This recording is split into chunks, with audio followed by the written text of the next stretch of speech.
Welcome to part 5 of Don't Say Schwarzenegger. Today we're going to start getting into the preliminary criminal trial, and I'm going to start with day 1. The judge for the criminal trial, the initial judge who did the trial, was amazing. So much respect. His name is Judge Michael E. Pastor.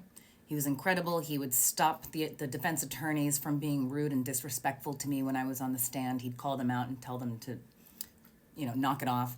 When I would be breaking down on the stand, I remember so clearly that he'd look me in the eyes and ask me if I'm okay and ask me if I need a minute. And I was always like, no, let's keep going. Like, I don't want to come back here. Let's just keep going. But I really appreciated it so much. And the way he was clocking all of the information, the lies, the perjury from everybody, he was not dumb. He understood what was happening, and he made it very clear his stance by the end of it. He was immediately removed right before sentencing after he said a statement. It was something like, the defendants have shown that they're an extraordinary threat to society, something like that. And then the very next day he was taken off our case with no explanation. So Judge Michael E. Pastor was amazing during the trial while he was there. The attorneys, the criminal defense attorneys, the famous attorneys for the broke defendants were Robert Shapiro, who was representing Maurice Driz, Thomas Mesereau, who was representing Alberto Daniel Driz. If you don't know that name, Thomas Mesereau represents really wonderful people like Danny Masterson, Bill Cosby, Robert Blake. The list goes on. You can Google him and dry heave if you want. And then Sean Driz's attorney was Donald Rhee. So let's get into day 1. This is about December 15th, 2015. So this is about 8 months of delays after the assault had happened. And we get into day 1, and the very first witness on the stand was the woman who I'd mentioned earlier, I think in part 1. And she's the woman that had dragged my body off to the side from the assailants. And she was checking my pulse to see if I was alive. And one of the Driz twins came over and backhanded her for checking my pulse. So the interesting thing was also, I'll just back up, is that's a pretty big deal. Everything I just described, that if you're a witness and a victim in an attempted schmurder case, clearly you're going to be needed for the criminal trial. Guess what? She wasn't subpoenaed. Nobody told her. She had moved out of town immediately after the assaults had happened, so I hadn't seen her for like 8 months, hadn't really spoken to her. And maybe the week before the trial began, I reached out to her. Like, I think I DM'd her on Instagram or something, and I was like, hey, it's been a while. I hope you're well. I guess I'll see you next week. It'd be great. I don't know how long if you're in town, but it'd be great to grab lunch with you or something. And she responded, what trial? It's happening? Nobody told me. So that was wild, and so I had to tell her, yeah, it's happening in a few days, whatever. So we had to act quick and fly her in from out of town to get her so she could come testify. So that was the first of the, what's going on? Is this just sloppy, or is this intentional? It was intentional. So day 1, she gets up on the stand, and one of her first quotes, she says, 2 or 3 guys were beating Ann up, end quote. She talks about how Driz backhanded her. So those are pretty important witness statements. So it's a good thing we got her to fly in.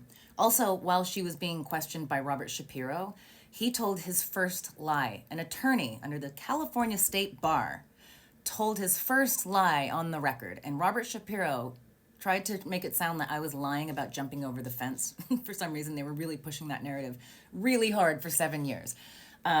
But he was like, the fence is 7 feet tall. How is somebody 5'6" like her going to get over it? And so that was the beginning of 7 feet tall. By the way, the fence goes up and down like 1.5 feet and stuff over the course of this criminal trial. It's going to be very interesting. And I'll make sure to point each and every single lie by the attorneys out.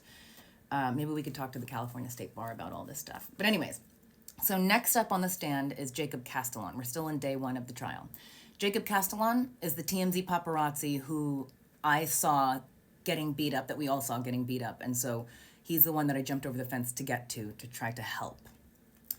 And he's also, both of the TMZ paps, as I'll remind you, there's a lot of damage and, violence that they mention in their witness statements to the police and a bit in the criminal trial. But by the time 5 years later, 6 years later that we get to the civil trial, suddenly one of them was actually never there, even though he said he got knocked unconscious and da-da-da-da. Suddenly he wasn't even there. He just showed up after everything had happened. And then Jacob Castillon, his injuries went from almost had to get facial reconstruction surgery that his doctors said to, it was just a little this, little that, I'm fine. And it's weird that anybody would try to sue for damages. It's unethical. That was kind of his vibe at the civil trial, the gist of his testimony. Oh, I can't wait to get into detail of that. So Jacob Castillon, he gets on the stand. He starts talking about how everything started with the valet getting berated by Maurice Driz, and then Sean Driz attacking him, and then all of his friends jumping in. So he actually says, and I quote, "All the gentlemen with them," the Drizzes, "were kicking and punching me on the ground." He said Sean Driz and Maurice Driz both kicked him in the head. And then here's another quote. "Then, all of a sudden, only 1 or 2 people were doing it. You know why, Jacob? Because they went off of you and they all started taking turns on my lifeless body. That's why. That's why only 1 or 2. The rest of them went to me." So I hope it was worth it changing your testimony by the civil trial. We'll get to that.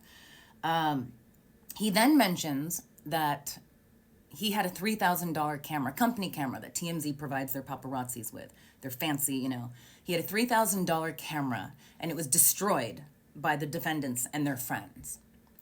And he has videos of the Drizzes. He has all this stuff. We can use it to identify people, everything, who was there, to see if, Ray Nicholson was there, to see if Christina Schwarzenegger was there in the background.